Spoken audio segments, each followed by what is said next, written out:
مالکا ذکر تو گویم که تو پاکی و خدایی.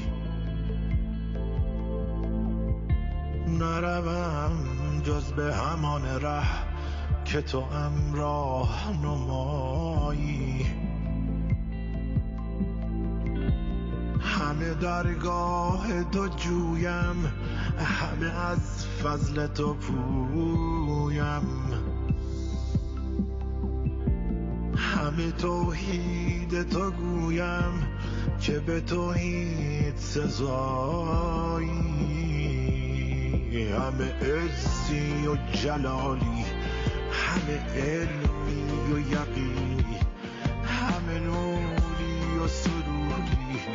نتوان وصف تو گفتن که تو در فهم نگویی. نتوان شبه تو گفتن که تو در راه نیایی. نتوان وصف تو گفتن که تو در فهم نگنجی. نتوان شبه تو گفتن که تو در راه نیایی.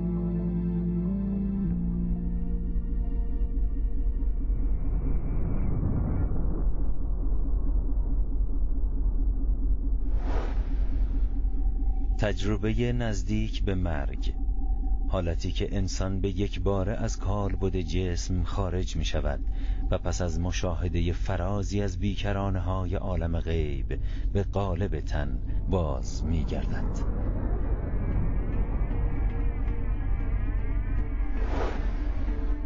برای یافتن مسافرانی که از این سفر کمیاب بازگشته اند، می بایست بر دامن این گوی خاکی سفر کرد و جستجو.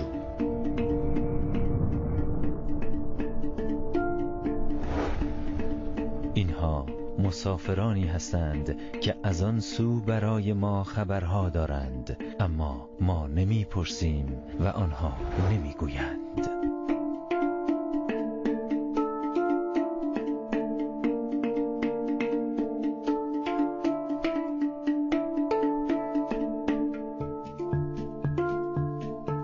و در جستجویی دیگر به جوانی سپید موی رسیدم که موی سیه در عالم علیا بر جای نهاد و بهشت را بهشت و باز آمد تا سایه سر خانه باشد و خانواده.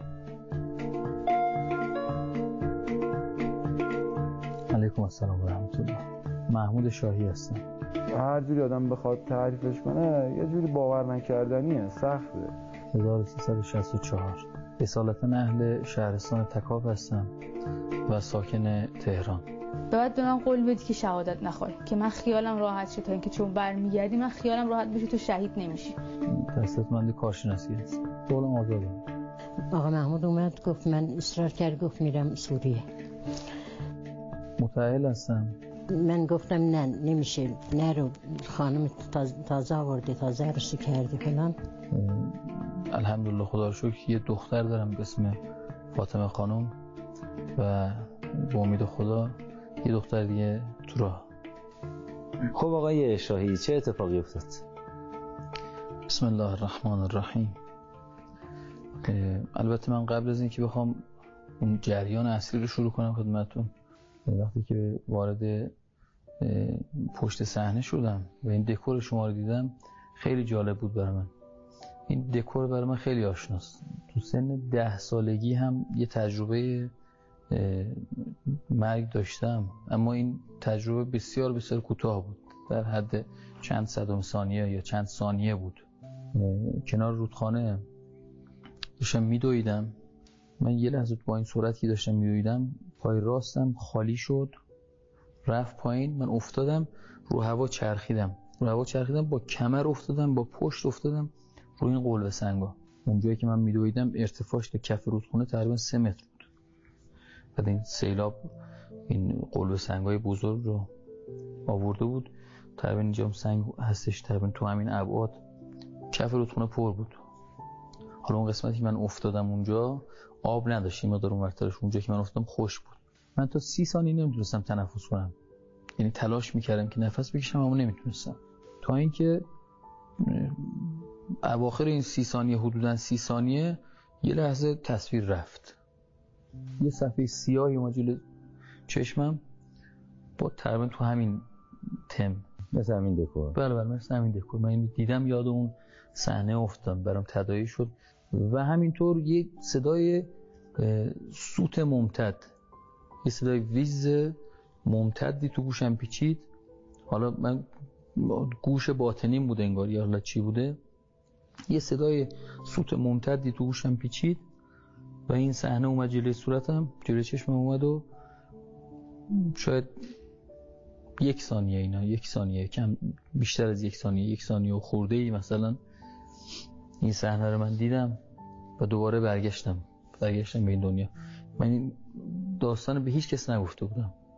این صحنه دیدم، یاد اون قضیه افتادم.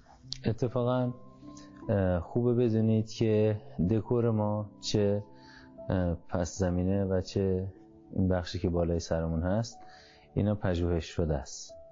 این بر اساس گزارش‌های تجربه‌گران مرگ تقریبی طراحی شده. اما در مورد اون صدای ویز که فرمایش میکنید، مواردی هست که تجربه‌گران موقعی که روح از بدنشون خارج میشه، گزارش‌های ثبت شده هست که برخی از تجربه‌گران این صدای ویز رو میشنون، نه همه اونها. یک موردشون رو هم ما در فصل اول برنامه زندگی پس از زندگی داشتیم، آقای کاپیتان اعلمی. ایشون هم موقع خروج از بدن این صدا رو شنیده بودن و البته منابع و کتاب‌هایی هم هست که این مورد رو ثبت کرده. خب تجربه بزرگسالی شما؟ خب بله، بنده سال 94 توفیق پیدا کردم در معیت دوستان سوریه به عنوان مدافع حرم حضور پیدا کنم و بعد از گذراندن یه دوره آموزشی ما اعزام شدیم به سوریه. یه مأموریتی به ما ابلاغ شد، گفتن که یه شهر خیلی مهم و استراتژیکی هستش، باید این شهر از تصرف نیروهای داعش خارج بشه. در واقع ورودی شهر معروف خانتومان بود این شهر. یعنی اگر ما این شهر رو تصرف میکردیم، یعنی از تصرف داعش در می آوردیم، در واقع اون محور مواصلاتی خانتومان و پشتیبانی اون قسمتی از حلب که در اشغال نیروهای داعش بود کاملا خود به خود آزاد میشد. ما رو تا حدوداً 5 کیلومتری اون موضع و اون شهر بردن. یادمه که اون شب یه شب ابری و بارونی بود.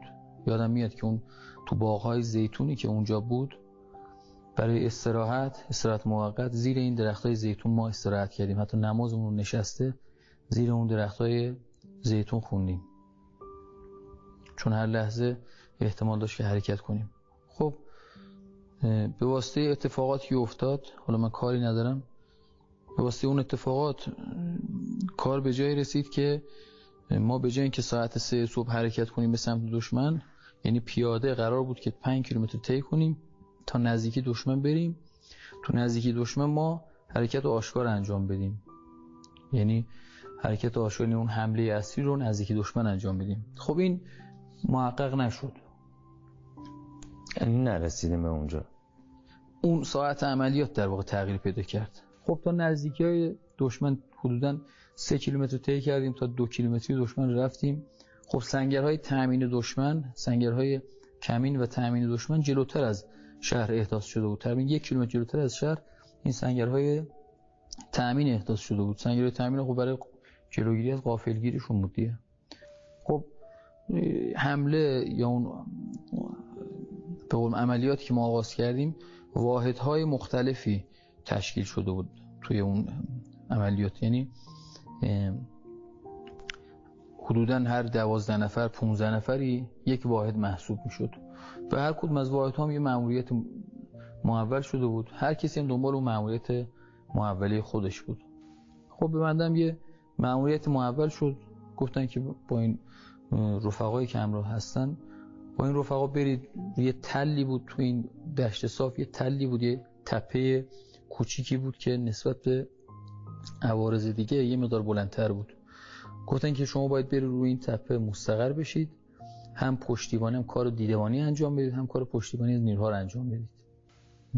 من به سمت این تپه داشتم حرکت میکردم، تقریبا حدوداً 200-250 متر مونده بود برسم به سر تپه. یه انفجاری بالای تپه من احساس کردم، یه خاکی بلند شد، گرد خاکی بلند شد. پیش خودم گفتم خدا رحم کنه این، حالا چون قبل از من یه واحد رفته بود اونجا برای پاکسازی، رفته بود اونجا، مأموریت اینا این بود که تا من برسم وایسن اونجا، من برسم دست بدم بهشون، اونا سرازیشم برن سمت شهر، منم اونجا رو بگیرم، دوباره واحدهای بعدی همجوری وارد بشم. من رسیدم روی تل، به محض اینکه رسیدم پشت یکی از اون خاکریزا موضع گرفتم و اونجایی که انفجار صورت گرفته بود نگاه کردم از پشت تپه. خب چون تو دید و تیر مستقیم دشمن بود اون تل، به صورت خمیده رفتم پشت خاکریز، همون سرک کشیدم، دیدم بله بر سر همون انفجاره 3 تا از بچه افتادن همونجا. 2 تا از رفقامون که آقا سید محمد حسین میردوستی و شهید ابوذر امجدیان همونجا شهید شده بودن با همون انفجار، و یکی از دوستانمون که به شدت مجروح شده بودن. صدا کردیم امدادگرا و پزشکیارا رو، بچه‌ها رو صدا کردیم، اومدن رسیدگی کردن بهشون. یعنی اون نگرانیه اینجا من رفتم دیدم با چشم خودم که اینها رفقا اونجا شهید شده بودن.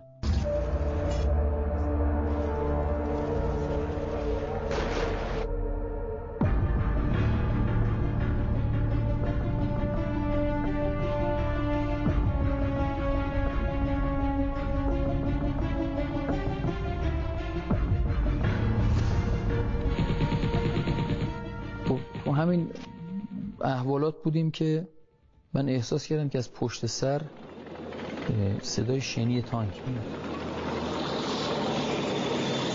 وقتی برگشتم عقب رو نگاه کردم، پشت سرم رو نگاه کردم، دیدم بله یه تانک داره نزدیک میشه، تانک خودی از عقب اومده نزدیک شده، حدوداً تقریبا 50 متری ما هستش. اومد رسید کنار ما. من خیلی نگران شدم از بابت این موضوع که این اومده اینجا، این هم جای ما رو لو میده، هم خودش آسیب پذیریش میره بالا.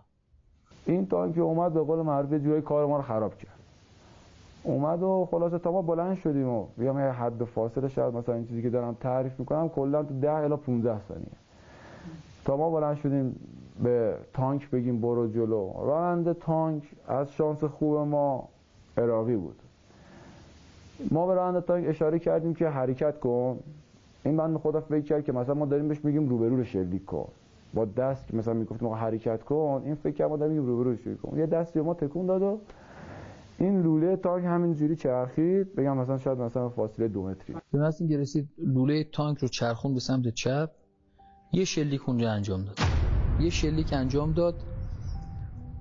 آقای موضوع دقیقاً اون شلیک هم که انجام داد دقیقاً اونجایی رو زد که ما می‌خواستیم، یعنی بدون اینکه ما بخوایم شلیک کرد ها. حالا یا از قبل بهش گفته بودن، گرا داده بودن، یا خودش تشخیص داد، یا حالا چطور بود، دقیقاً همون جایی رو زد که ما می‌خواستیم. یه بلندی بود، یه جایی بود که ارتفاعش از شهر بالاتر بود، حالت دکل مانندی بود که دکل دیدبانیشون بود.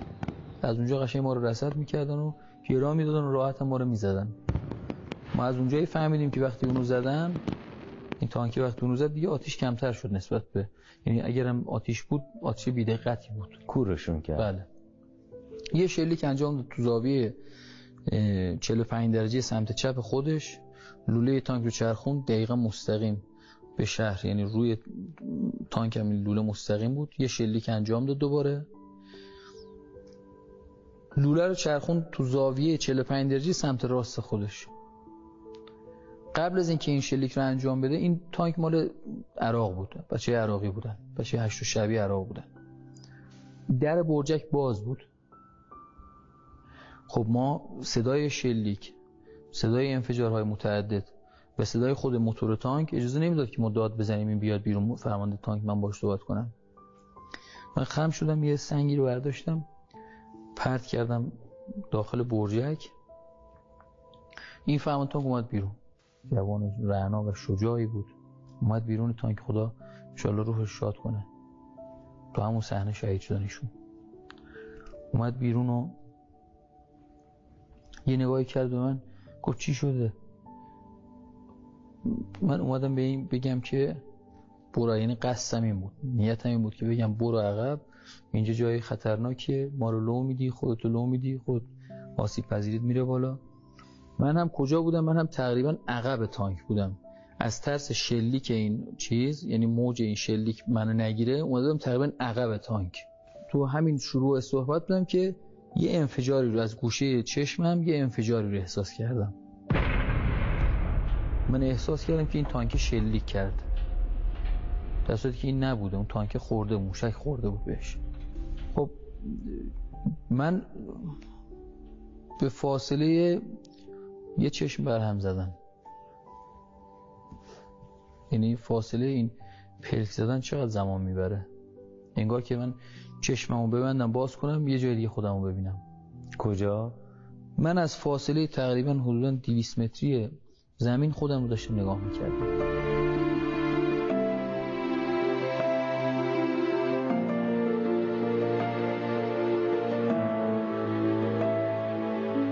بالا هستم ولی نه تو این زاویه، به این زاویه تقریبا 90 درجه چرخیده بودم انگار، نسبت به اون زاویه که ایستاده بودم قبلا، به اون زاویه که ایستاده بودم. یعنی من اینجوری ایستاده بودم کنار تانک، دقیقاً به همین زاویه بود، در صورتی که جسدم به این شکل افتاده بود، ولی خودم رو به همین زاویه داشتم بالا نگاه می‌کردم، تو همین زاویه داشتم. اونجایی که بودین دست و پا و کالبدی چیزی داشتین؟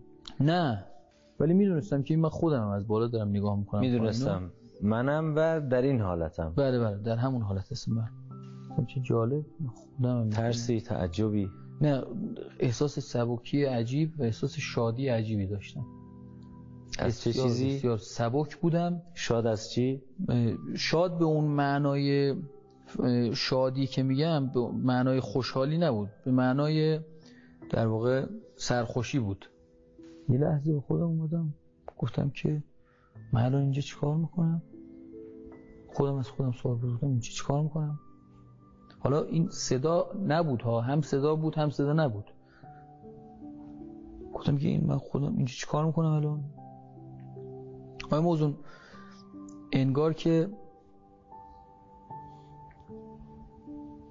شما دوربین های متعددی تو جاهای مختلف بذارید برای فیلم برداری، تو زوایای مختلف دوربین بذارید، بعد در کسری از ثانیه تصویر از یه دوربین به یه دوربین دیگه انتقال بدید.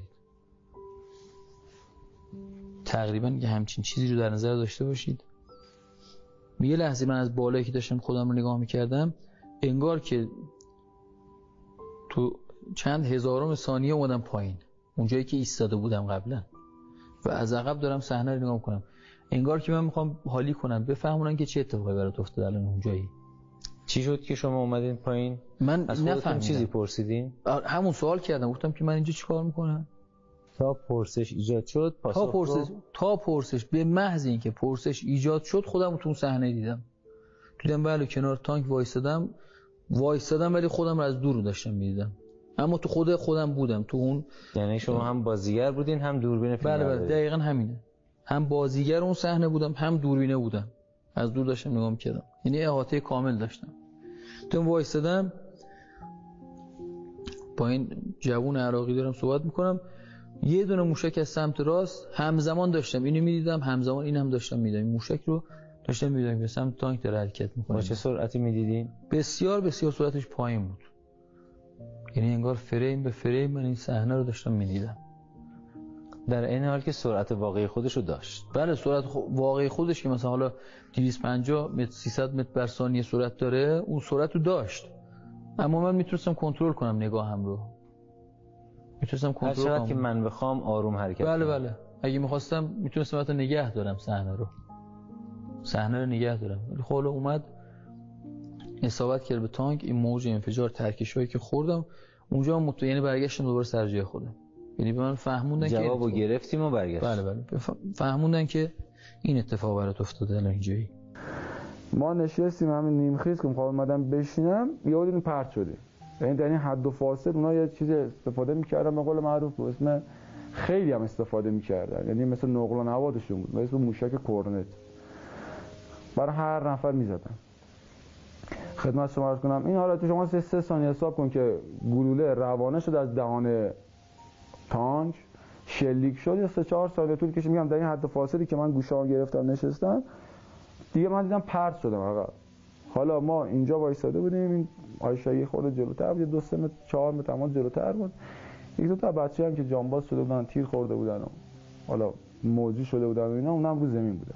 البته آقای موضوع من اینو عرض کنم خدمتتون، این چیزهایی که من به صورت تفکیک شده دارم خدمت شما تعریف میکنم اصلا به این شکل نبود ها. یعنی همه این اتفاقات در کمتر از 3 ثانیه اتفاق افتاده. من برگشتم سر جای خودم، یعنی خودم رو در جایگاه خودم دوباره دیدم تو همون فاصله تقریبا 200 متری. چیز جالبی که بود آقای موضوع توی این قضیه، یعنی اولین چیزی که بعد از اون سواله من متوجه شدم و خیلی توجهم جلب کرد، اون تغییر رنگی بود که توی محیط ایجاد شد، رنگ ها. و در واقع منشأ این تغییر رنگ یه نور بود. یک نور مشخص از یک نقطه مشخص، یا نه یه نوری که بله یه نوری که کل محیط رو در بر گرفته بود به صورت یک نوا. یعنی منبع نداشت، یعنی یه منبع خاصی اون نور نداشت.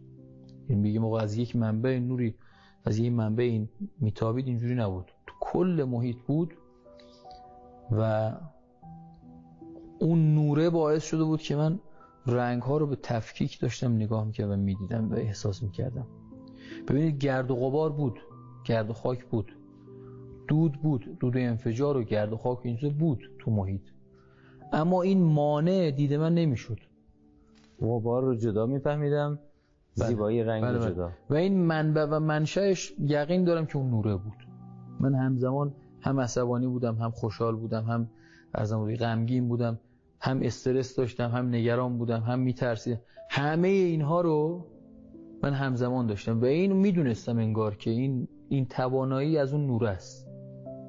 آقای موضوع باور بفرمایید اصلا تکون نمیخوردم، به واسطه اینکه میترسیدم از جسدم دور شم تکون نمیخوردم از جام، یعنی روحم جایی نمیرفت، فقط از ترس اینکه این جسدمو رها نکنم. متوجه تغییر رنگ عجیبی شدم تو محیط.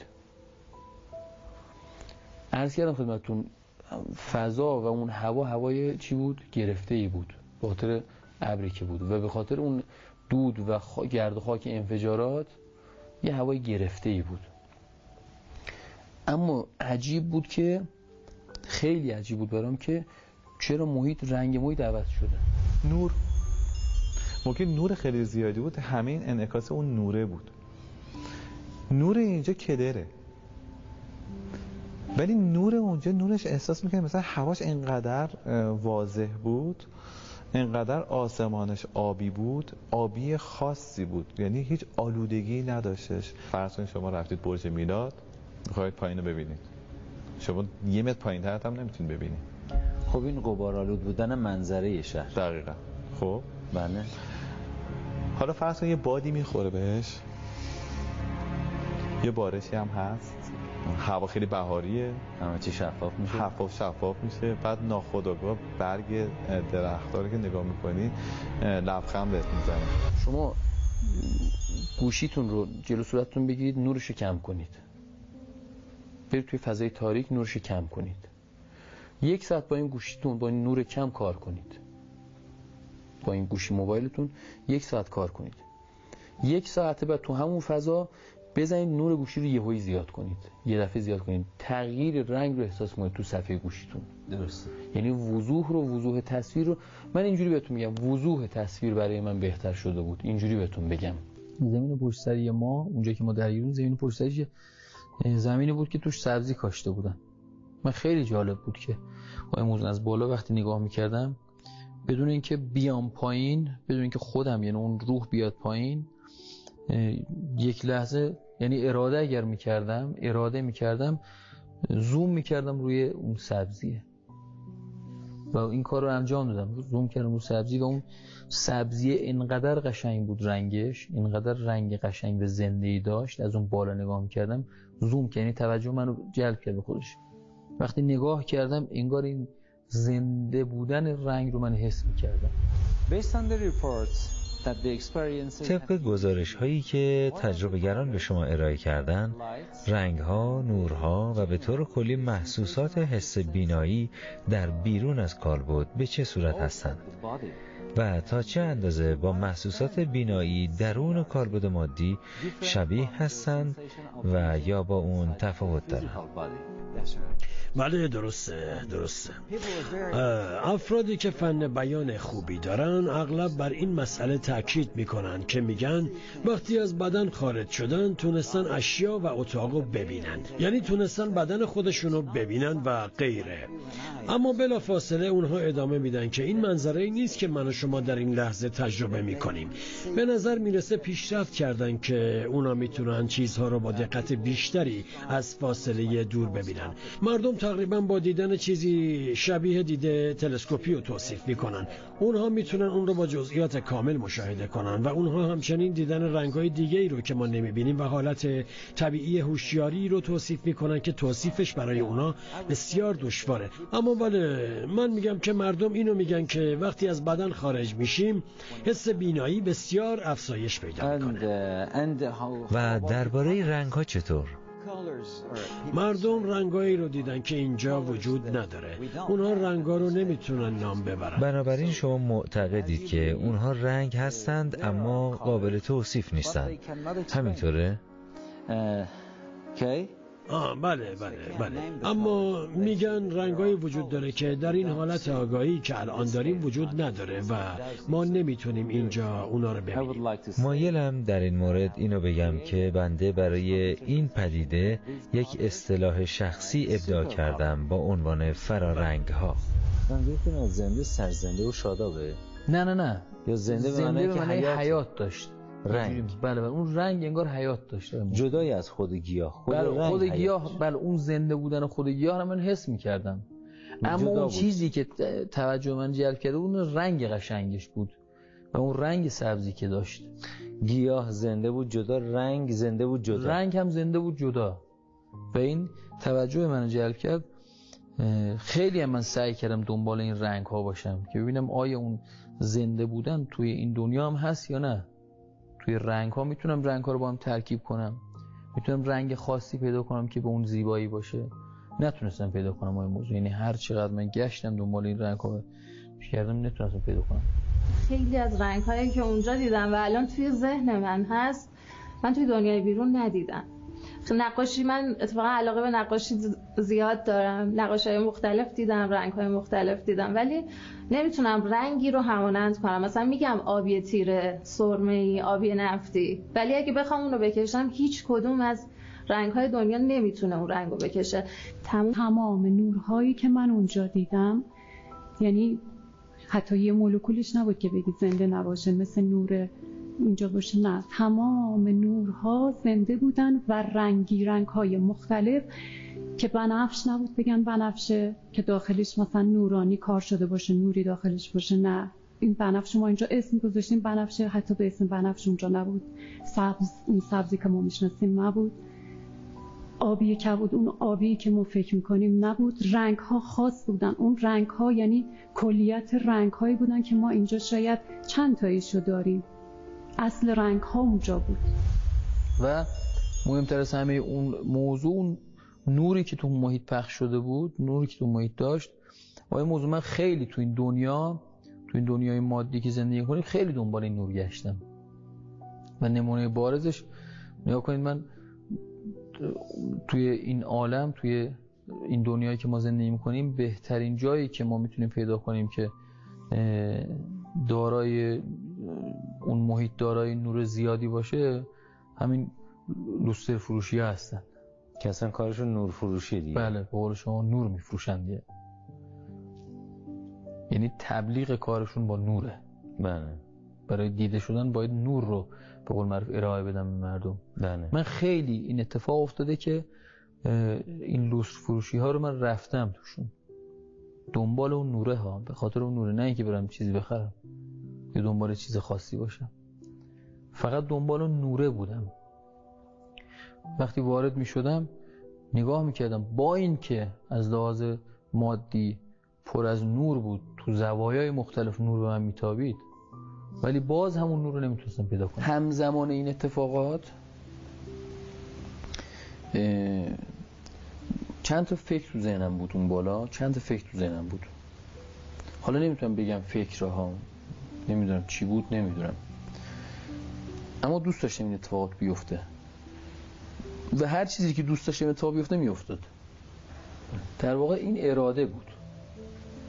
یعنی و شما چیزی رو که می‌خواستید دلتون می‌خواست اتفاق بیفته اتفاق میافتاد؟ نه ببین نکنید اینجوری، نه ببین نکنید من تو ذهنم چی میگذشت، نگران بچه خودمون بودم. یه دفعه میرفتم پیش بچه خودم، یه سوالی تو ذهنم ایجاد شد، گفتم که خب بابا این توپخونه چرا کمک نمیکنه؟ ما که پشتیبانی قرار بود که 5 تا توپ کمک میکنه، پس این توپخونه چرا کمک نمیکنه؟ چقدر فاصله داشت با شما؟ حدوداً 7 کیلومتر 8 کیلومتر با اون فاصله داشت. تو عقبه بود؟ بله همون لحظه بود آیه موزون انگار اون سفر رو آوردن جلوی من. دیدم بله توپا مستقر هستن، یه دونه توپ داره شلیک میشه.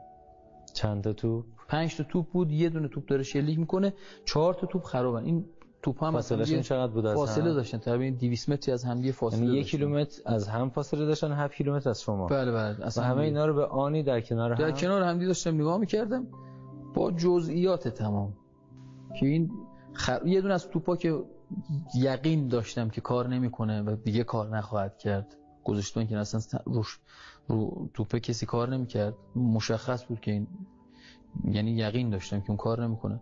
3 تا توپ رو من دیدم که داشتن تعمیر انجام میدادن روش. حالا چه اتفاقی افتاده بود دیگه خودم اراده نکردم که برم ببینم چه اتفاقی افتاده. یعنی اگر اراده میکردم متوجه میشدم مشکل از کجاست و چه اتفاقی داره میفته.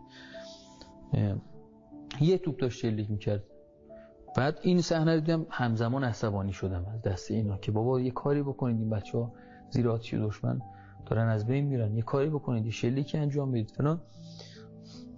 خب این من دست شستم از این، یعنی به اون پاسخ رسیدم. وقتی به اون پاسخ رسیدم دوباره اون رفت کنار، صحنه خودم همچنان معطوف به خودم شدم، دوباره نگران بچه‌ها بودم، ناراحت بچه‌ها بودم. تو این ناراحتی و نگرانی عرض می‌کنم آقای موزون شما دقت بفرمایید به این گفته من که من احاطه کامل داشتم. ببینید همزمان می‌دیدم، من هر چقدر اینو بگم کم گفتم، همزمان همه زوایا رو داشتم می‌دیدم. اشراف کامل. آقای موزون یه نکته خیلی مهمه و خیلی عجیب بود برام که از جسدم نمیتونستم جدا شم، فاصله بگیرم، نمیتونستم، دوست نداشتم اصلا دوست نداشتم جدا باشم از جسدم و هیچ فاصله ثابتی رو با اون حفظ کرده بودین اصلا. بله میترسیدم، یعنی انگار هیچ میلی نداشتم جدا شم ازش، یک علاقه شدید و عجیبی داشتم به جسد. همون فاصله 200 متری، همون 200 متر اصلا تکونم نمیخورد به هیچ عنوان. آقای موضوع میدونستم که باید ولش کنم میدونستم که باید اینو ولش کنم، الان باید ولش کنم برم، یقین داشتم به این که باید اینو ول کنم برم این جسد رو، ولی نمیتونستم. حالا یا علاقه داشتم یا میترسیدم.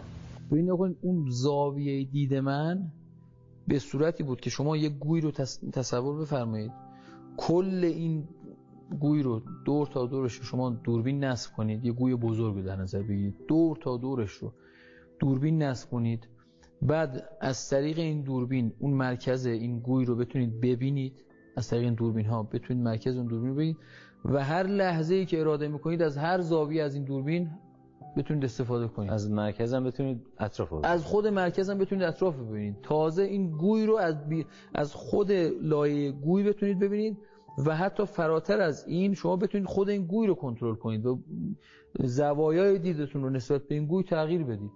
حتی شما همزمان بتونید از چند زاویه بتونید یک حادثه رو ببینید، از همه زاویه، از تمام زوایا. اگر اراده میکنید از تمامی زوایا میتونستید یک اتفاق رو ببینید. این همون پدیده‌ای هست که بنده اصطلاح نگاه گویواره‌ای بهش میدم. بله دقیقاً.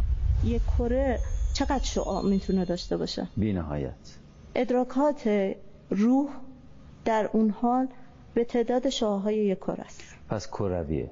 کروی، کاملا کروی، ادراکات کروی. یعنی من تو امن میتونستم از چپ راست بالا پایین شرق غرب همه جا به یک سان ادراک داشته باشم، نیاز نبود رو برگردونم.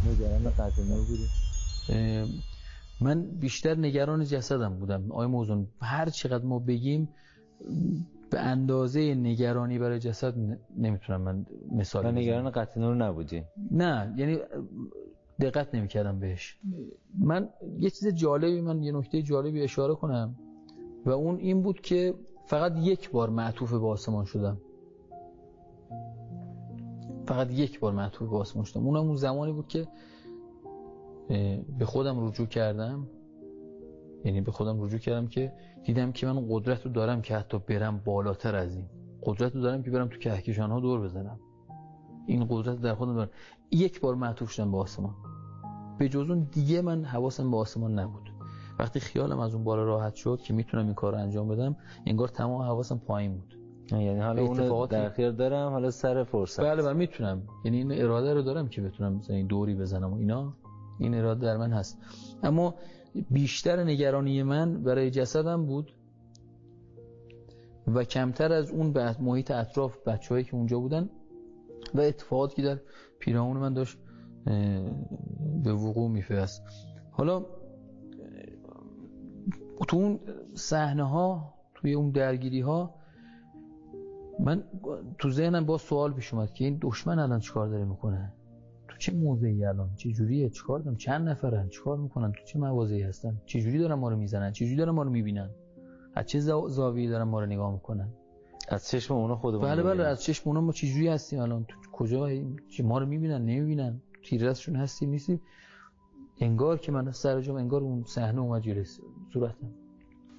موشک داشتن آماده میکردن که شلیک کنن. رفتم همون ثانیه، در همون آن رفتم پیش بچه‌ها که خبر بدم که بابا دارن میزنن و مراقب باشید، ولی فایده ای نداشت. خبر دادین؟ حرف میزدین باشون؟ نه فهمیدم که نمیتونم بهشون برسونم مطلب رو. فهمیدم که نمیتونم. چه تلاشی کردین که فهمیدین نمیشه؟ خب من میفهمیدم تو چه وضعیتی هستم. اینو فهمیده بودم تو چه وضعیتی هستم و اینا تو چه وضعیتی هستن.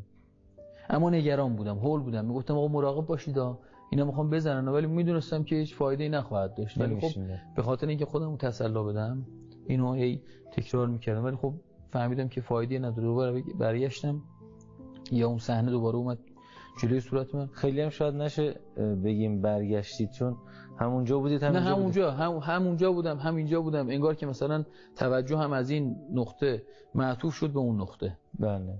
یعنی چیز خاصی نبود، مثلا حرکت خاص و ویژه‌ای نبود. خب من رفتم چرخیدم، یه خیابونی دیدم، چند تا ماشین، تقریبا 3 تا ماشین اومدن پر آدم، چون این نیروی تازه نفس. بله عرض کردم این شهر یه شهر استراتژیک بود برای دشمن، خیلی مهم بود. بخاطر همین از خانتومان همینجوری نیرو میفرستن، نیرو کمکی میفرستن برای کمک به شهر. من اونجا دیدم که تقریبا 3 تا ماشین اومدن پر آدم‌ها رو پیاده کردن. دوباره برگشتم سمت بچه‌ها، گفتم بابا این نداره، اومدن آدم آوردن، یه کاری بکنید، فایده‌ای نداره. دوباره معطوف شدم به همون. شما آگاه بودید که اون جسده و من روحم؟ بله من میدونستم. دیگه میدونستید؟ از کی اینو میدونستید؟ از لحظه‌ای که فهموندم به من چه اتفاقی افتاده. اما آقای موضوع یه نکته رو بگم خدمت شما، خیلی میتونه مهم باشه. اونم این بود که ترس نداشتم از این. انگار که میدونستم به صورت موقت اومدم بیرون از جسدم. حالا شاید این بود که اینطور نخواهد موند. من یه جورایی انگار یه قوت قلبی داشتم نسبت به این موضوع. یعنی انگار میدونستم که این دائمی نیست. اما نمیدونید چطور میدونستید؟ نه اصلا. حالا یا قدرتی اینو به من میفهموند یا خودم درکم به این رسیده بود، نمیدونم، ولی میدونستم که اینجوری نخواهد موند.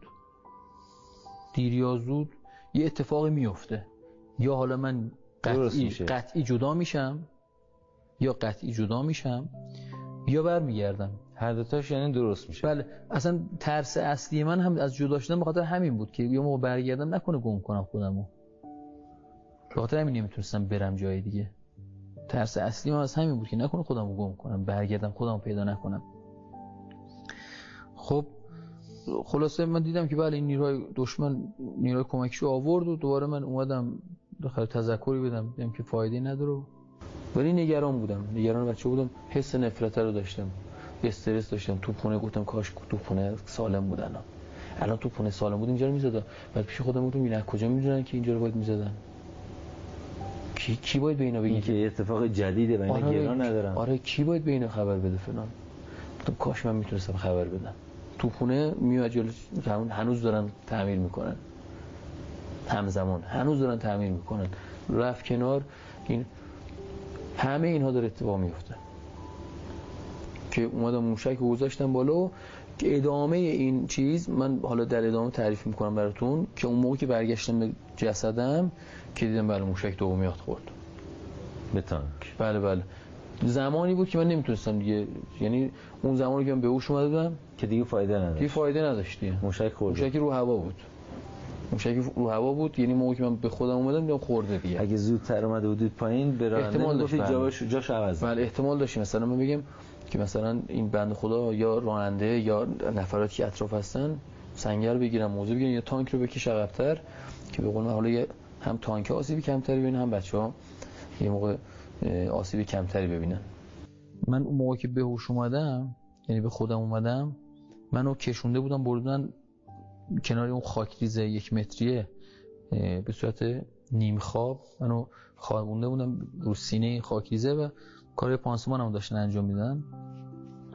من اونجا اون صحنه‌ای که عرض کردم خدمتتون که اون نیروی کمکی رو آوردن، من اونجا حتی به یکی از این رفقای تک‌تیرانداز من تذکر دادم. اونجا بهش گفتم که صداش کردم اومد، تا نزدیکم بود، صداش کردم اومد، گفتم که فلانی. بعد از اینکه به بدن برگشتیم، بله اون بعد از اینکه به بدن برگشتم یادم اومد که اونجا همچین صحنه‌ای دیدم، آدم آوردن و میدونستم که این تازه اتفاق افتاده. خب تنها کسی که توی اون محیط من میتونستم بهش اعتماد کنم اون تک‌تیرانداز بود، چون سلاح دوربین داشت و با دوربینش و با دقتی که داشت میتونست اینا رو پیدا کنه و ببینه. بهش گفتم که فلانی بیا با دوربین نگاه کن شهر رو، این آدرس میدم اونجا رو. گفت بابا همین الان نگاه کردم. گفتم نه الان نگاه اونجایی که من میگم، اونجایی که من میگم. گفت بابا من کل شهر همین الان یه بار نگاه کردم. گفتم عصبانی شدم، این سری سوم دی عصبانی شدم، داد زدم سر. گفتم آقا بهت میگم بیا نگاه کن جربس نکن، بیا وایس نگاه کن. من حالا با یه حال خیلی بدی داشتم، یعنی حالم زیاد مساعد نبود، اما خب بالاخره با هر زور زحمت ذهنتون پر بود از اون اتفاقات. بله اینقدر ذهنم مشغول این قضیه بود که من میخواستم فقط سریع این مطلب رو برسونم به این. اومد دوربین انداخت، گفتم خب یه آدرس بهت میدم پیدا کن. گفتم یه سراحی میخوره به یه دوراهی، به سراحی میخوره. خب گفتم چند تا ماشین؟ گفت آره ماشینا پر نیرو اینجا، اینو نیرو آوردن. تعجب کار کجاست؟ تعجب کار اینه که من با چشم مثلا با دوربین داشتیم نگاه میکردیم چیزی نمیدیدیم. چجوریه که مثلا یک نفر مجروح میشه رو زمین میفته، اوج بدحالیشو داره، تو اون حجمه آتیش یهو برمیگرده مثلا صدا میزنه میگه مثلا فلانی فلانجا آدرس میده، فلانجا مثلا اینجور اتفاقی داره میفته، اونجا با دوربین داشته باشه. خب این یه چیزی تعجب آوره دیگه. کسی که مثلا خونریزی داره، موج انفجار هم گرفتتش، رو زمین داره خودشو میکشونه، تو اون حالتی که داره میره صدا میزنه میگه فلانجا. چند تا شلیک انجام داد اونجا، من فکر میکنم که یه تعدادی رو اونجا زد ولی افاقه نکرد، چون با احتمالاً اونا پراکنده میشن. بله اون موقع که شلیک انجام شد اینا پراکنده شدن. فرار کردن افاقه هم که چون بیشتر از 2 تا 3 تا شلیک نمیتونست انجام بده با اینکه دقت هم داشت. خب اینا پراکنده شدن، گفت فایده نداره. خب گرا داده بودن به بچهای ادوات ما با خمپاره و راکت 107 اونجا رو زده بودن و مثل اینکه تلفات خوبی هم گرفته بودن ازشون. دوست شما تعجب نکرد که تک‌تیرانداز ارزم کنم؟ شما چطور اونجا رو دیدین؟ چرا اتفاقا از من پرسید، گفت چجوری دیدی اونجا رو؟ چجوری متوجه شدی اونجا آدم هست؟ گفتم با من همین چند دقیقه قبل تو نگاه کرده بودم. حالا من از ترس اینکه یه موقع قضاوت نکنه و اینها نگه آقا مثلا این توهم زده اینا چجوری اونجا رو دیده. خودم من چند دقیقه قبل تو اونجا رو نگاه کردم، متوجه شدم ماشینات دور داشته میمدن، حد زدم که الان رسیده باشن اونجا. اگه توضیح میدادین قضیه نخیش میکرد و میگفت که آره آقای موجی شده. بله بله، حالا دیگه داستان درست میشد دیگه. من بخاطر این دیگه زیاد بالو پر ندادم به موضوع. خب از اون مشاهداتی که اونجا داشتین یکیش از طریق این تک‌تیرانداز تایید شد. بله. که ایشون دقیقاً چیزی که شما گفته بودین دید و گرا درست بود. بله بله. یکی دیگه اون توپ‌ها، شما اونجا دیدین که اون توپ‌ها 3 تاشون اشکال پیدا کرده بود، یکی کنار گذاشته بودن، یکی کار می‌کرد. حالا اینجا سرچ می‌کنم اون 3 تا که خراب شده بود، میگم اگر اراده می‌کردم متوجه می‌شدم ایرادشون چیه. حتی ایرادم میتونست. ولی خب زیاد اهمیتی برام نداشت چون دیگه دل بریدم دیگه از اونها. تقریبا یه 3 ماه 4 ماه بعد از اینکه اومده بودم ایران، بعد از مجروحیتم من پیگیر شدم. یکی از این مسئولینم توی جای من ایشون رو دیدم، گفتم فلانی اون جایی که ما عملیات انجام دادیم قرار بود که 5 تا توپ به قول معروف با ما همراهی کنن، چرا آتیش کم بود؟ نگفتم مثلا چی بود اینا، فقط سوال پرسیدم چرا آتیش کم بود. ایشون همونجا گفتش ما 5 تا توپ داشتیم، درسته من نمیدونستم ولی دیده بودم. یعنی به شما نگفته بودن؟ نه به اون نگفت، خودتون دیده بودین؟ در حد اون چی به اون اطلاعات من نبود اصلا، مال اون خود فرماندهان میدونستم. به من گفتن که ما 5 تا توپ داشتیم بابا ما اونجا، همینجوری با حالت عادی. گفتم 5 تا توپ داشتیم تو اون عملیات، ولی خب متاسفانه 4 تا از توپامون از کار افتاده بود. گفتم چرا چجوری؟ گفت یه توپ که اصلا کار نکرد، اصلا اول کار نکرد. شما هم هیچی نگفت؟ بله من همون داشت برام تداعی میشد اون صحنه و این بیشتر برای اطمینان خودم بود که به اون اطمینانه برسم.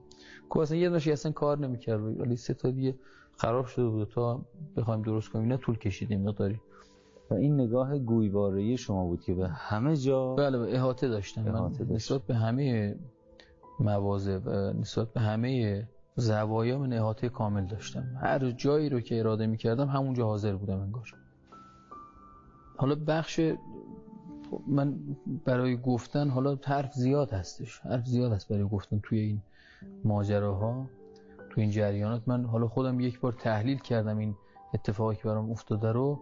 باور بفرمایید این موضوع من حدوداً 5 ساعت طول کشید این جریان رو تحلیل کردم برای خودم.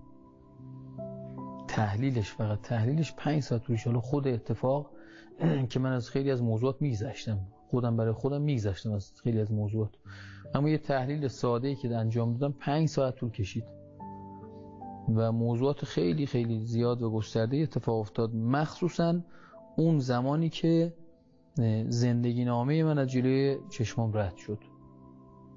یعنی در یک چشم به هم زدنی انگار که شما یک کتابی رو تو دستتون بگیرید، یک کتاب قطوری رو در نظر داشته و تو ذهنتون داشته باشید، یک کتاب قطوری رو تو دستتون بگیرید و با سرعت این رو فشار بدید و ورق بزنید رد بشه. اما با تمام جزئیات من کل زندگی از جلوی صورتم عبور کرد. شاید 1/1000 ثانیه هم طول نکشید این اتفاق. یعنی خود اون حرکت اون به قول حالا من دست من چقدر زمان میبره که از جلوی صورتم رد میشه، خیلی سریعتر از این اتفاق می‌بینی که زندگی من از جلوی صورتم رد شد. این سرعت باعث میشد که چیزی رو از دست بدین؟ نه اصلا. با تمام جزئیات من دیدم، با تمام جزئیات. حتی من میتونم بگم که نفس‌هایی که تعداد نفس‌هایی که من کشیده بودم میتونستم بشمارم چند تا نفس کشیدم تا الان. سرعتشون میتونست کند بشه و در اختیار شما اگر اراده میکردم. بله. حالا این اتفاقات بعدی که میافتاد یا اون اتفاقات بعدی که تو زندگی افتاده بود و من وارد اون اتفاقات میشدم، انگار به عنوان شاهد بهم نشون میدادن. یعنی به اجبار من باید نگاه میکردم اینها رو. مثال عرض میکنم خدمتتون. حالا این گفتن این موضوعات شاید تبعات داشته باشه برای من، ولی خب تا یه حدیشو میگم، مثلا تا یه حدیش که لازم مردم بدونن که رفتار ما، اعمال ما توی این دنیا چقدر میتونه موثر باشه، تا این حدشو میگم. من هنوز تو سن تکلیف نبودم این موضوع. 11-12 سالم بود. 11-12 ممیز بودی؟ بله. تو سن تکلیف نبودم. رفتم توی باغی، یه چند تا آلبالو چیدم از یه درختی. این صحنه رو من نشون دادم. یک ندایی، حالا من میگم ندا، صدا بگم چجوری بگم، چون هم صدا بود هم صدا نبود. آقای موضوع اینا رو که میگم هنوز حواسم به جسدمه ها، هنوز حواسم به محیط اطرافمه ها. یعنی این مرور زندگی هم همزمانه، یعنی اصلا جدای از هم دیگه نیست. اینایی که میگم اصلا جدای از هم دیگه نیست به هیچ عنوان. یه ندایی اومد اول، یه صدایی اومد، میگم هم صدا بود هم صدا نبود، هم میشنیدم هم نمیشنیدم، اینجوری میتونم بگم. چون صدا، من الان یه تونی داره دیگه، شما مثلا یه تون صدایی دارید، من یه تون صدایی دارم، این قابل تشخیصه. ولی این قابل تشخیص نبود. نه جهتش داشته باشه، بله نه جهتش مشخص بود که از کجا این صدا میاد، نه تون خاصی داشت. مثلا بگم این مثلا شبیه صدای موضوع بود مثلا، یا شبیه صدای خودم بود. این ندا اومد که آن چه کاری بود کردی؟ شروع کرد سرزنش من. چه کاری بود کردی؟ نمیتونی جلوی شکمت نگه داری؟ آیا موضوع این وقتی اینو شروع شد، من تا موقع حس سرخوشی رو داشتم، یعنی حس سبکی رو داشتم. وقتی این شروع کرد به این سرزنشه، آیا موضوع انگار که یه سبد رو گذاشتن رو کول من، یه سبد رو انداختن رو کول من، حالا شروع کردن این سبد رو دارن پر میکنن، هی دارن سنگینش میکنن. این مثاله. بله این یه مثال دارم میزنم که مثلا یه سبب فشار روحی برای شما اینجوری شد. آنچنان فشار روحی رو من بود که من اینجوری فقط میتونم مثال رو به شما بگم که متوجه بشید. انگار که مثلا بار رو دوشم داره میاد، رو بدنم همینجوری داره بار افزوده میشه. از خجالت این کارها، از خجالت این عمل، که مثلا چرا این کارو کردی آخه؟ میتونستی انجام ندی، خب چرا انجام دادی؟ الان خوبه به خاطر همین کارت از بلندی میخوایم پرتت کنیم پایین. از بلندی حالا یا میخوایم پرتت کنیم یا باید پرتت کنیم پایین. وقتی این ندا اومد، به حدی ترس وجود من رو گرفت که الان آقای موزون، الان از هیچ چیز نمیترسم. نه اینکه نترس، نه که احتیاط نکنم، احتیاط میکنم، رانندگی میکنم احتیاط میکنم، راه میرم احتیاط میکنم، تو بلندی قرار میگیرم احتیاط میکنم، ولی نمیترسم.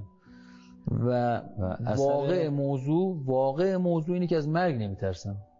اینقدر من اونجا ترسیدم آقای موضوع، اینقدر من اونجا ترسیدم که در عرض 4 سال من اینقدر پیر شدم، اینقدر شکسته شدم، اینقدر موهای من سفید شد. این موهای جلوی من یه دست سفید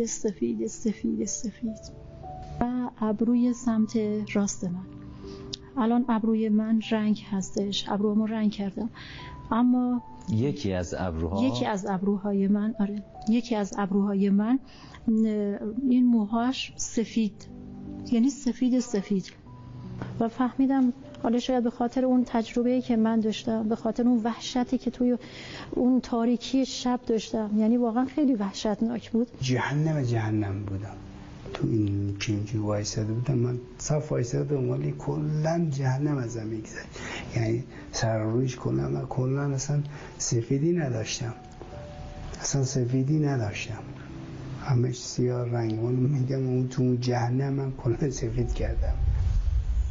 من سال 94 این عکس سال 94 منه. این تصویر شمایی؟ بله. من فکر می‌کردم یکی از همرزمای شماست که شهید شده. نه این عکس خود منه. این 4 سال پیش انقدر جوونه؟ بله. این سال 94 منه. این پیشوام سیاه، موام سیاه. الان تقریبا موهای شما همش جوگندمی و سفیده تو 5 سال. بله من موام و ریشم سفید شده. ناشی از چیه؟ ترسی که برام اونجا اتفاق افتاد و اون مرور اون ترسی که برام ایجاد شده بود، که بعد از اینکه اون اتفاق افتاد، اون ترسی که اونجا برام عارض شد و اومدم توی این دنیا، توی این 4 سال مرور کردم اعمالم رو، اعمال اشتباهم رو، گناهانم رو مرور کردم و تطابق دادم با اون عذابی که اون دنیا قراره که مثلا حالا اگر باشه قراره که باشه. من وقتی اینا رو با هم کنار هم میذارم میبینم که جور در نمیاد، هیچ معادلی نمیتونه اینا رو جور در بیاره و این وحشت واقعا انسان رو پیر میکنه. آیه موسی ما تو سوره مزمل داریم آیه 17 خداوند به کافران اونجا میگه چطور پرهیز نمی‌کنید از روزی که چی؟ کودکان پیر میشوند. این نمونه بارز همون آیه است. این از بلندی پرت کردن، درک شما از اون پرت شدن از بلندی یه پرتاب فیزیکی بود؟ نه که شما از یک بلندا و یک تعالی قرار بود یک سقوط و یک نزولی بکنید. من حالا این تعبیر شما و این برداشت شما خیلی قشنگه، خیلی تعبیر قشنگیه، خیلی تعبیر زیباییه. من احساس میکنم که همین تعبیر درسته. یعنی قرار بود شما همه چیزا رو از دست بدید. بله، من اصلا چیز فیزیکی من احساس نمیکردم اونجا.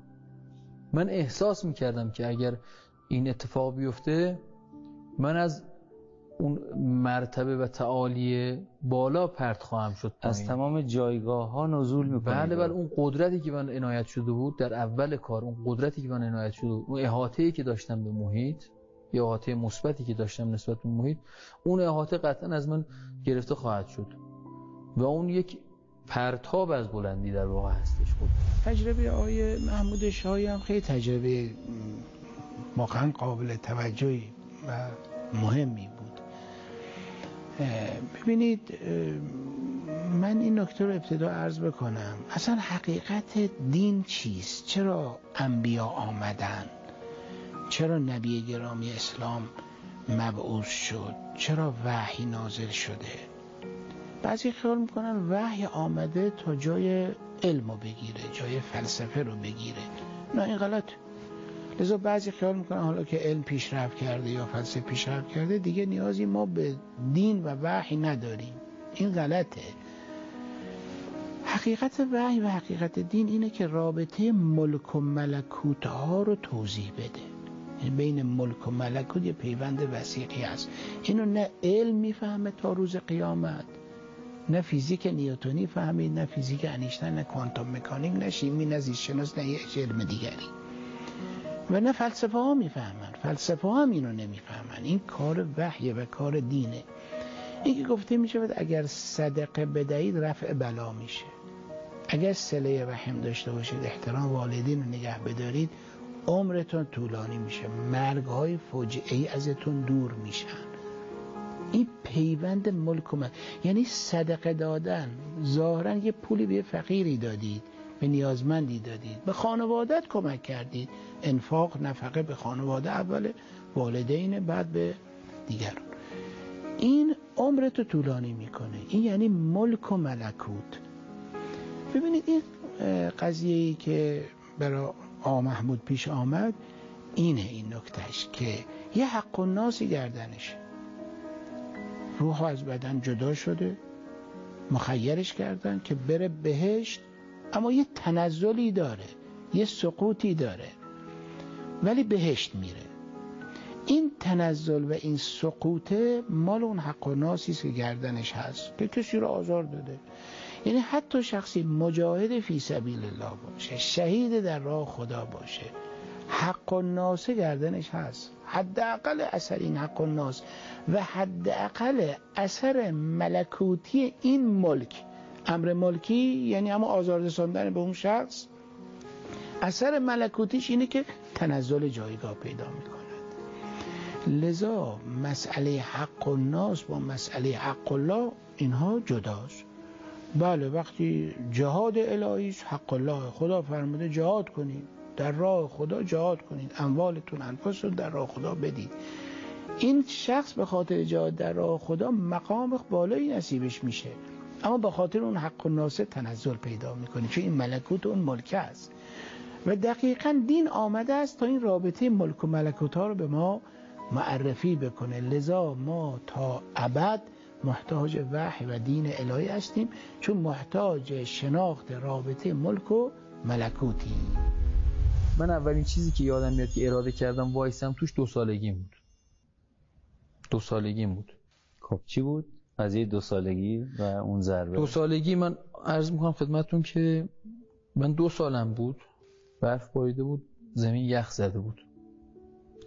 من برادر بزرگترم آقا محسن 2 سال از من بزرگتره، دیدم که یه دونه بیل دستش گرفته، تقریبا صبحم بود، با اون حالت کودکانه داشت این یخهای جلوی پله ورودی حیاط رو داشت میکن با اون بیل. یه کار خودسرانه بود دیگه، بچه 4 ساله مثلا کسی بهش چیزی نگفته که الان. بعد خودم رو دیدم، یعنی همزمان که بیرون وایساده بودم تو هم خودم رو میدیدم که 4 دست و پا دارم میام سمت در که بیام بیرون. بیرون داشتید برادر رو میدیدید، داخل تو هم خودم داشتم همزمان. میشه گفت الان ما 3 تا محمود داریم یا 3 تا حضور از محمود. بله. محمود روحی بیرون، بله. محمود روحی درون خانه، بله. و محمود فیزیکی 2 ساله. محمود 2 ساله. 2 ساله بله. محمود 2 ساله. میدونستم چه اتفاقی میخواد بیفته، فقط جزئیاتش رو خواستم بدونم. جزئیاتش رو خواستم ببینم چه اتفاقی افتاده که اینجوری شده. دیدم اومدم درو باز کردم. وقتی در باز کردم این آقا محسن ما، این برادر من، برادر بزرگترم، داشت همینجوری، این یادم هیچ وقت یادم نمیاد، این بیل از زیر بغلش هم زده بود بیرون، 1 متر و نیم زده بود بیرون، همینجوری با یک عدم تسلطی هم داشت این کارو میکرد. وقتی ضربه زد، اون لحظه که من اومدم بیرون، سرم اومد بیرون، سرم وارد حیاط شد، اون ضربه‌ای که میزد به یخ یه لحظه بیل رد کرد و اومد بالا، خورد به چونه من. اصلا این جای تیزی بیله اونجا. بله اون جای ارزم بود که بریدگی مال همون اصابت بیله است. و شما این رو در سوریه ارتفاع 200 متری دیدین؟ من اینو اونجا دیدم. این چرا دیدم اون رو؟ اینو اراده کردم، خودم اراده کردم که ببینم. سوال شد براتون که حالا راستی این چی بود؟ باره چی بود این اتفاقی افتاد؟ چون رد جلو صورتم رد شد دیگه. این داستان متوجه شدم که این چه اتفاقی افتاد. اینا دقیق شدم توش. تو این موضوع داستان دقیق شدم که بله این اتفاق وقتی افتاد، حالا خون، یه مقدار خون ریخت.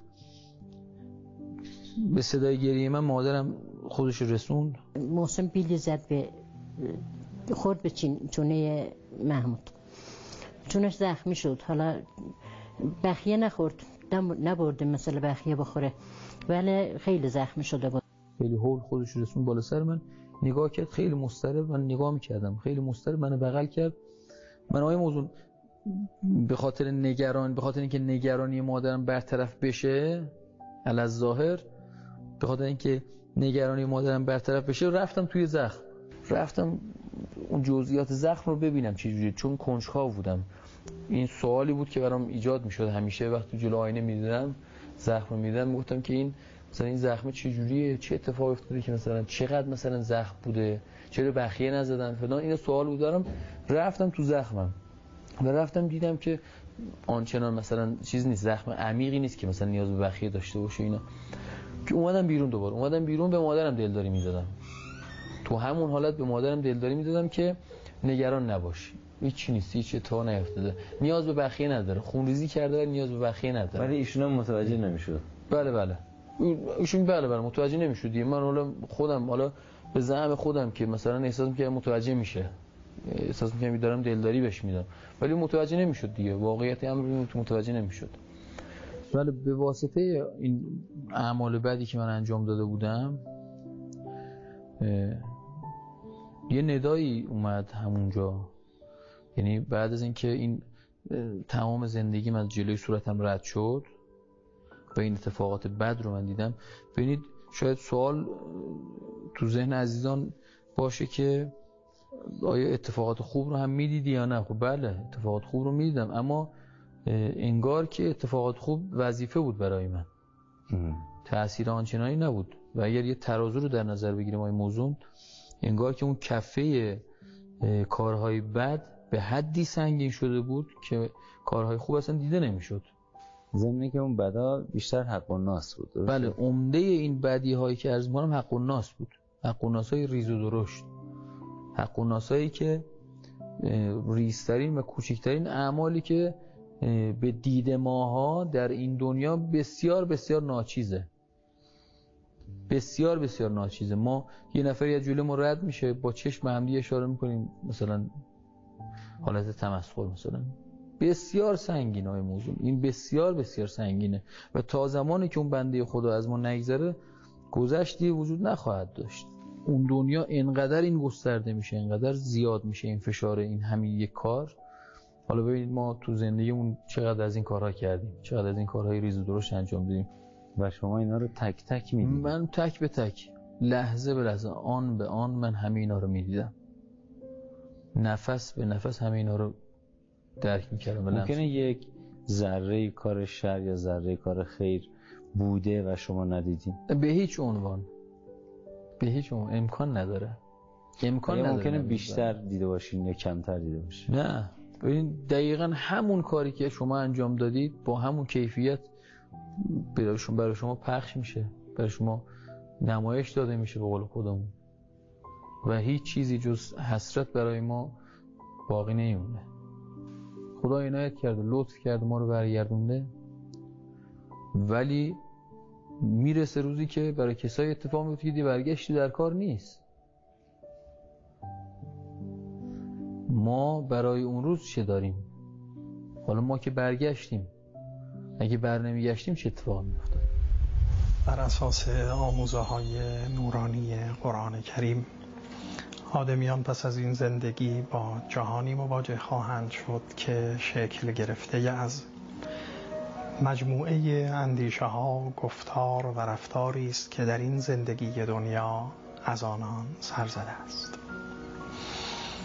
البته بدیهی است آنچه پس از این عالم با آن مواجه میشند مجموعه اندیشه و گفتار و رفتاری است در قالب و اندازه ها و شکلی که در عالم پیش رو محقق می شود، فرا و جدای از همه محدودیت هایی که در این دنیا بوده است. یعنی می توان گفت در عالم حقیقی و در قالب واقعی اون مواجهه خواهند شد که شاید بتوان از اون گاهی تعبیر ملکوت اعمال و رفتار را هم به کار برد. از زیباترین آیاتی که در قرآن کریم این حقیقت رو بازگو می‌کند آیه‌ای است که بسیاری از عزیزان آشنای با این کریمه مبارکه هستید.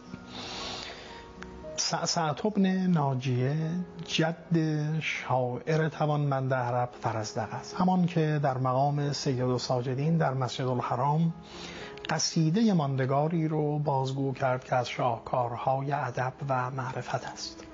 هنگامی که این مرد و بزرگ قبیله‌ای بود نزد پیامبر آمد، از پیامبر توصیه خواست. رسول خدا فرمودند که تو رو توصیه می‌کنم به نزدیکانت و خویشاوندانت که احسان و محبت کنی. گفت پیامبر زدنی، بیفزایید، بیش از این مایلم بدانم. فرمودند که توصیه می‌کنم تو رو این که بین این دو استخوان و این لحیتین رو حفظ کنی، یعنی دهان رو، و بدانی که این زبان هرچند جرم کمی دارد اما جرم بسیاری مرتکب می شود، لذا باید این زبان رو حفظ کن. گفت باز هم زدنی، بیفزایید. پیامبر فرمودند توصیه می کنم تو رو که مسائل جنسی خودت رو کنترل کنی که میدان لغزنده ایست و بسیار کسان رو به مذلت می کشد. باز هم گفت یا رسول الله زدنی. اینجا نبی مکرم آیه ای رو برای اون خواندند که هنگامی که خواندند و تمام شد گفت حسبی، حسبی، کافی است برای من و دیگه باکی ندارم بعد از این که چیزی ندانم و آگاه نشم. پیامبر این آیه را آیه جامعه در قرآن نامیدند. فمن یعمل مثقال ذره خیرا یره و من یعمل مثقال ذره شرا یره. هر کسی که مثقال ذره خیری انجام میدهد میبیند آن را و مثقال ذره شری انجام میدهد میبیند آن را. عزیزان التفات داشته باشید که تعبیر آیه بسیار شگفت انگیز است. یعنی دقیقاً مواجه میشه انسان با نفس خود عمل، اون هم در شکل واقعی با تمام انگیزه ها، با تمام پیامت ها، با تمام آثاری که در دنیا برای او قابل مشاهده نبود. و تعبیر قرآن مقیاسی رو از عمل مطرح می کند که مثال ذره است، یعنی مثقالی از یه ذره، این فوتون‌های ریزی که داره از درون اتاق تاریک به سوی خورشید می رود ذره است، چیزی که قابل سنجش برای ما در زندگی دنیا نیست مسلماً و معیارهای ما پاسخگوی اون نیست با این وسعت و گستردگی. هنگامی که در حوزه سیئات و رفتارهای ناشایست بررسی می‌کنیم اعمال رو که بازتاب اون رو می‌بینیم و مواجهه با نفس و عین عملمون خواهیم شد پس از این زندگی در عوالم پیش رو، این نکته بسیار مهم است که گاه ما حدودی از حدود خداوند رو زیر پا گذارده ایم، یعنی خطوط قرمز رو ندیده گرفتیم، گذر کردیم و نواهی الهی رو بی‌اعتنا، نتیجه آن شد که بازتاب آن دامنگیرمون خواهد شد و در اینجا کار دشوار است، اما ما تکیه‌گاهی داریم که اون رحمت خداست و میگوییم خداوند فرموده است کتب علی نفسه الرحمه، بر خویشتن خویش رحمت رو لازم کرده است و به تعبیر خواجه عفو خدا بیشتر از جرم ماست و به تعبیری با کریمان کارها دشوار نیست و مگو ما را بدان شاه شهبار نیست. یه تکیه‌گاه هایی داریم، توبه داریم، چه داریم و غیره. اما هنگامی که ما حقوق انسانها رو زیر پا میگذاریم عزیزان، یعنی حق دیگران رو زیر پا میگذاریم و سیئه ما از این قسم است، بدی ما از این جنس است، مواجه میشیم با پدیده‌ای به نام ظلم. هنگامی که ما پا به حدود دیگران میگذاریم ممکن ظلم اخلاقی مرتکب بشیم، ممکن ظلم اقتصادی باشد، ممکن ظلم سیاسی باشه، ممکن ظلم خانوادگی باشه و حقی رو پایمال کنیم و تعدی به تجاوز به حقوق دیگر انسانها داشته باشیم، همانی میشود که از آن تعبیر به حق الناس میکنیم در میان خودمون به شکل عرفی و اینجا بسیار کار دشوار است. امیر در خطبه 176 نهج البلاغه فرمود ظلم سه گونه است، علاوه ان ظلم ثلاثه. یه قسم ظلم آنی است که انسانها به خداوند ظلم میکنن، این ظلمی است که لا یغفر، ان الشرک لظلم عظیم است و شرک ظلم عظیمی است و ان الله لا یغفر ان یشرک به، و هنگامی که انسانها شرک می‌ورزند با شرک میمیرند خداوند نمیبخشد شرک آنان رو و این ظلم بزرگ است. اما ظلمی که بخشیده میشه ظلم انسانها به خویشتن است، فی بعض الهنئات، در یه لغزش هایی که انسانها دارن کوتاهی هایی میکنند، اما اینجا لطف الهی است، میاد بازو میگیرد و آدمی رو بلند میکند و نشاطی به انسان میدهد. اما امام فرمودن یه ظلمی هست که این ظلم لا یترک، رها نمی شود و اونگاه فرمودن و هناک قصاص شدید، در این ظلم قصاص شدید است و اینجا جایی است که بسیار سنگین است و این همانی است که دوست بزرگوار و عزیز این مدافع حرم در باب حق الناس فرمودند این رو اگر صدمه‌ای و ضربه‌ای به کسی زدیم، حال به جسم او، به جان او، به مال او، به آبرو، به اعتبار او، همه ماندگار و باقی میماند و چهره واقعی اون رو باید ببینیم یا باید بتوانیم یه استحلال و یه حلیتی رو طلب کنیم و بتوانیم رضایتی رو کسب بیاریم. و آخر سخن من این که امام در اونجا فرمودن تاوانی که باید برای این زیر پا نهادن و پایمالی حق و این ظلم در حقوق انسانها آدمی ببیند، این تیغ نیست، این شلاق و تازیانه نیست، اما فرمودن آن است که ما یستسقر و تحقیر و خرد شدن وجود انسان در مواجهه با این حق الناس به حدی شکل میگیرد که آدمی زمزمه می کند که در آتشم بیفکن و نام گنه مبر، آتش به گرمی عرق انفعال نیست. ببینید آیه موضوع خیلی کارهای ریز و ظریف بدی بود که من میتونستم به راحتی انجام ندم.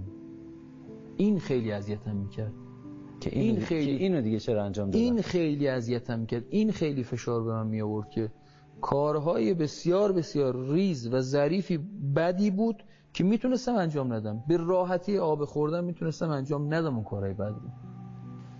توی 14.5 سالگی تقریبا من یه درگیری فیزیکی با یکی داشتم.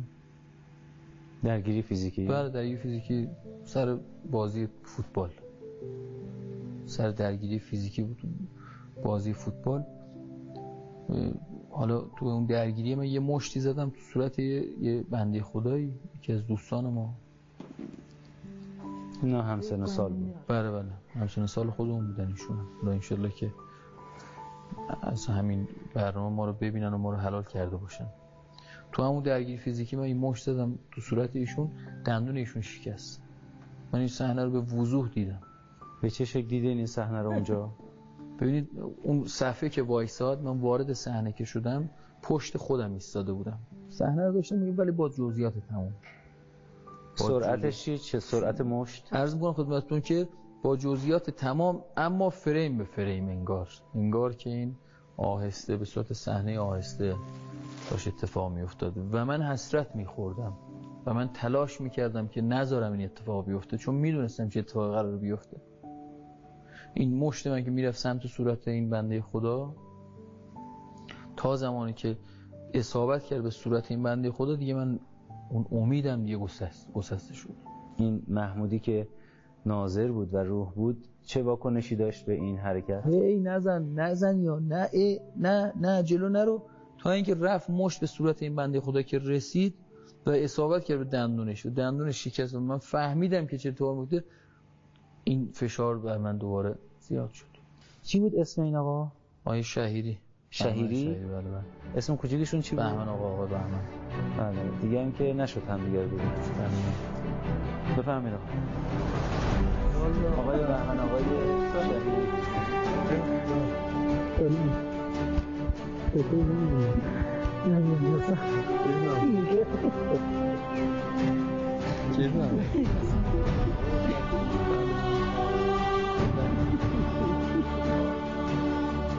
حالا ما گذشت کردیم، همون موقع گذشت کردیم دیگه تموم. ولی خب تو دل من مونده بود دیگه، یعنی این ناراحتیه. حالا ایشون گذشت کرده بودن ولی این عذاب وجدانی که من داشتم، اون فشاری که بر نفس من بود، اون همون ظلم تو نفسی که عرض کردم خدمتتون، اون اجازه نمیداد به من که از خودم بگذرم. من هر چی تلاش میکردم که از این فشار و از این درد روایی پیدا کنم نمیتونستم. خدایا قسمت میدم از ته دل ببخشش. سلامت باشین. از ته دل هر چی میخواد من که گذشت میکنم کلا.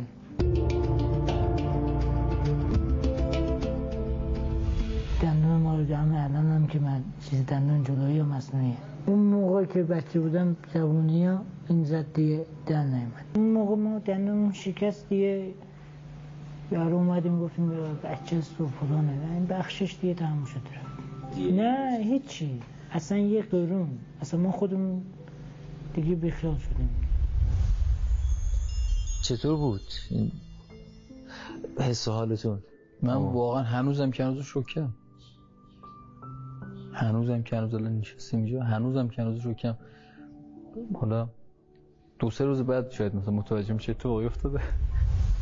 و در پایان چطور شد برگشت؟ بله من عرض بزرگتون که این وقتی این ندا اومد و یه حالت افسردگی و یه حالت غم و ناامیدی در من ایجاد شد. موضوع تو همون لحظه بود که یه ندایی دوباره شنیدم من. این ندا چجوری بود؟ به این صورت که گفت میای یه معامله با هم دیگه بکنیم. گفتم چه معامله‌ای؟ گفت که جونتو میگیرم در عوض بهش بهت میدم. آقای موضوع اون لحظه ای که این کلمه بهش رو به کار برد، انگار که تمامی این آلودگی ها و تمامی این سنگینی ها از رو دوش من برداشته شد. کلید گشایش بود. دقیقاً کلمه بهشت. من بعدها به این رسیدم. میفرمایند که وقتی که شهید اولین قطره خونش ریخته میشه، تمامی گناهانش بخشیده میشه، مخصوصا حق الله بخشیده میشه و حق الناس هم به یک نوعی به عنوان امانت، به عنوان ذخیره در پیش خداوند میمونه. اما این گناه دیگه روی گرده این نفر دیگه نیست، یعنی سنگینی روی نفر نداره، اما اون گناه حق الناس همچنان به عنوان امانت پیش خداوند هست. من بعدها به این فکر کردم، گفتن که گناههای شهید تو قطره اول خونش پاک میشه، نگو اون همون بوده، همون کلید واژه بهشت بود که وقتی من کلمه بهشت رو شنیدم انگار که هیچ گناهی نکردم. بهاش هم جان بود. بله بهاش هم جان بود، یعنی یک معامله دو طرفه بود. بله جانت رو میگیرم بهشت رو بهت میدم.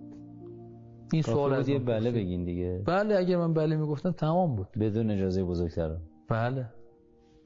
اما خب اون لحظه‌ای که ایشون این سوال رو کرد من تو ذهن خودم گفتم که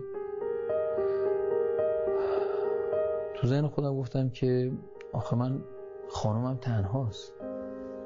آقای موزون تا لحظه‌ای که اون لحظه‌ای که کلمه به ذهنم جاری شد همون لحظه من خودم رو در جسم خودم دیدم. برگشتم به جسم. وابستگی، این دلبستگی دوباره، دلبستگی به دنیا و دلبستگی به همسر و زندگی. من همسرم رو مقصر نمیدونم، خودم مقصرم. امیدوارم که یه روزی برسه آقای موزون، یه روزی برسه بتونم زحمات ایشون رو جبران کنم. اولش خیلی خوشحال شدم ولی دوباره ناراحت شدم که مثلا گفتم شاید اگه من این حرف رو نمیزدم شاید به فکر من نبود، شاید خیالش از من راحت بود همونجا شهادت رو قبول میکرد.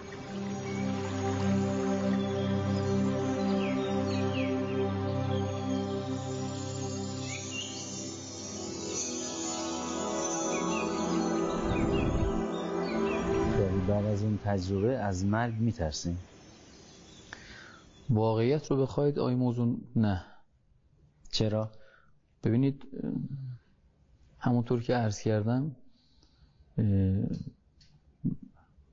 من توی اون واقعه، توی اون صحنه به حدی ترسیدم که یه جورایی از هیچ نمیترسم دیگه.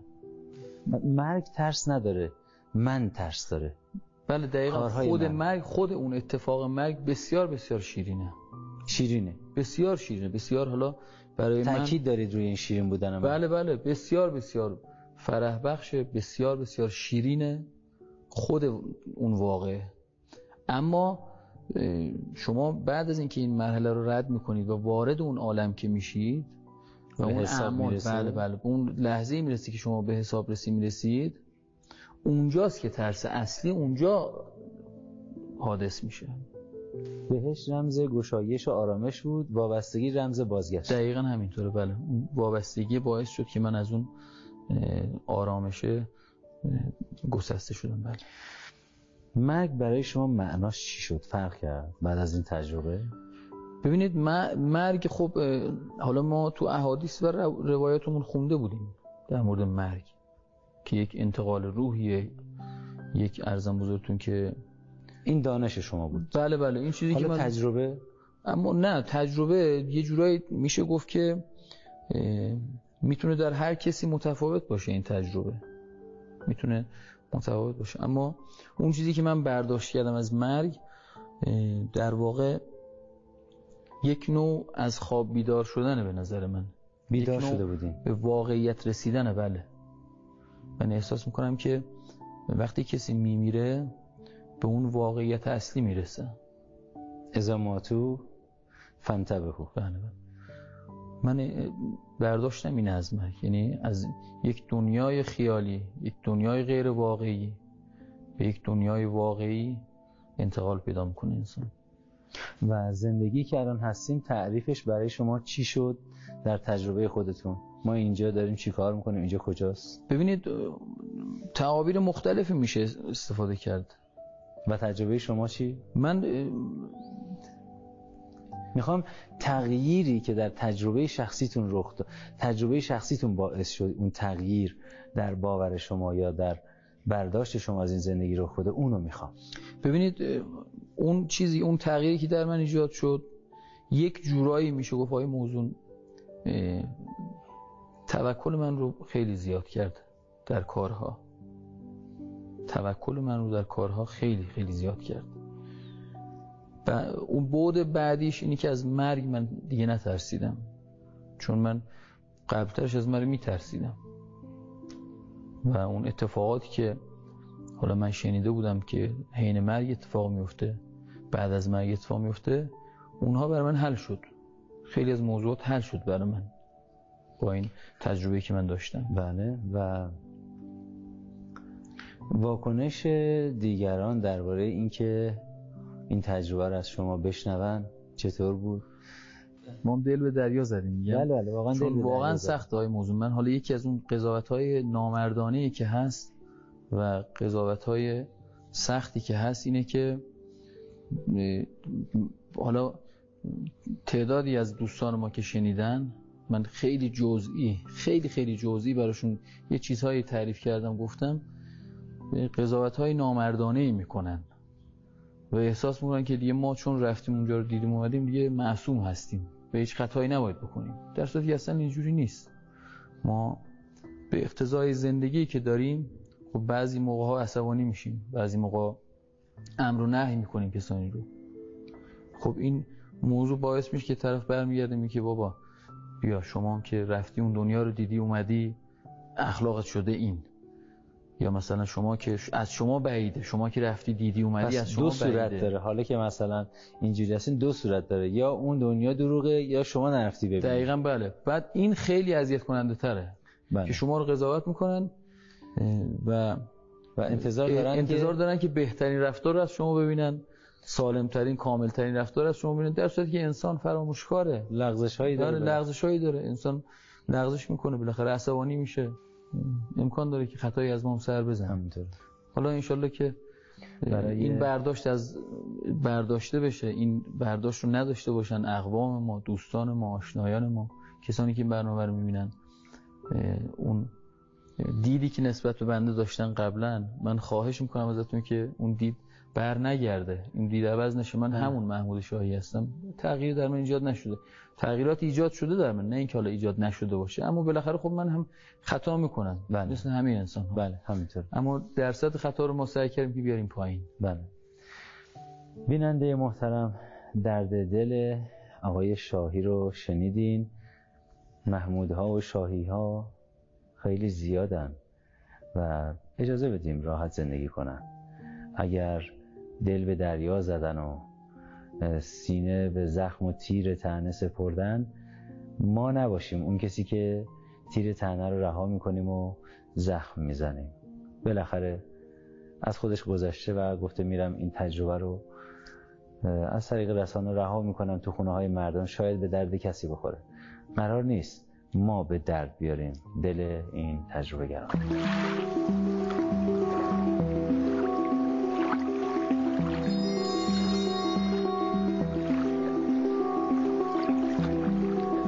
خب با توجه به اینکه خیال زایده ذهن انسان هستش، این میتونه واقعیت کمتری داشته باشه خیال، چون در همه انسان ها میتونه متفاوت باشه. به نظر من پایین ترین واقعیت رو همین خیال داره. بله، پس طبق تجربه شما خیال کمتر میزان واقعیت رو داره و بله یک پله واقعی تر از خیال بین سه گوی باقی مونده چه چیزی هست؟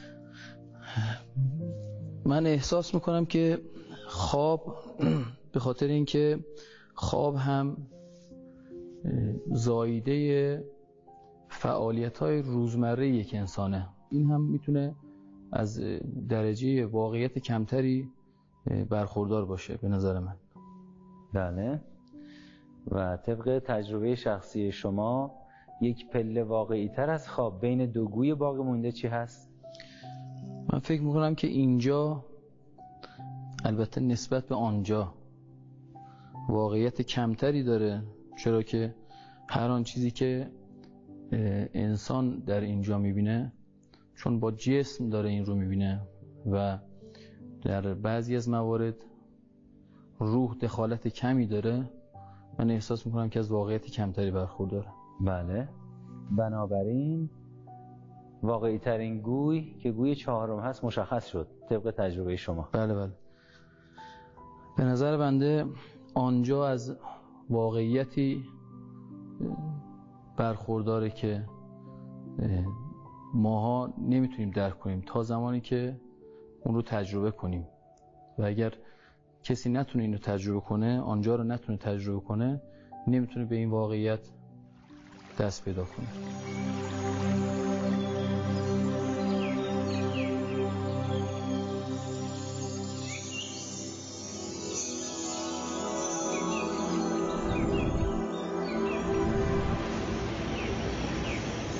خارست و گل در بوستان، هر چو کند نیکوست آن. سهل است پیش دوستان، از دوستان بردن ستم. و در پایان سلام و نور مهربانی خداوند بر شما تابنده تر از همیشه.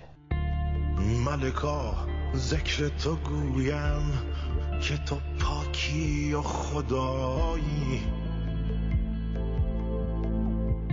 نروم جز به همان ره که تو راه نمایی. همه درگاه تو جویم، همه از فضل تو پویم. همه توحید تو گویم که به توحید سزایی. همه عزی و جلالی، همه علمی و یقینی، همه نوری و سروری، همه جودی و جزایی. همه غیبی تو بدانی، همه عیبی تو بپوشی، همه بیشی تو بکاهی، همه کمی تو فضایی. نتوان وصف تو گفتن که تو در فهم نگنجی. نتوان شبه تو گفتن که تو در فهم نیایی.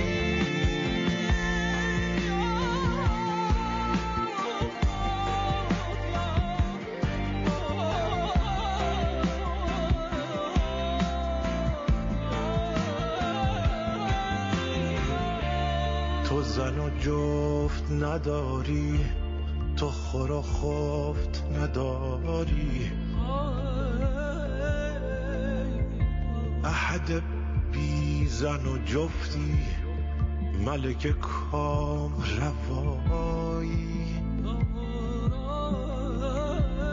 بری از خوردن و خفتن، بری از شرک و شبیهی. بری از صورت و رنگی، بری از عیب و خطایی. نتوان وصف تو گفتن که تو در فهم نگنجی. نتوان شبه تو گفتن که تو در وهم نیایی. نبودین خلق و تو بودی، نبود خلق و تو باشی. نه به جنبی نه به گردی، نه به کاهی نه فضایی. همه عزی و جلالی، همه علمی و یقینی، همه نوری و سروری، همه جودی و جزایی. نتوان وصف تو گفتن که تو در فهم نگنجی. نتوان شبه تو گفتن که تو در راه نیایی. نتوان وصف تو گفتن که تو در فهم نگنجی. نتوان شبه تو گفتن که تو در راه نیایی.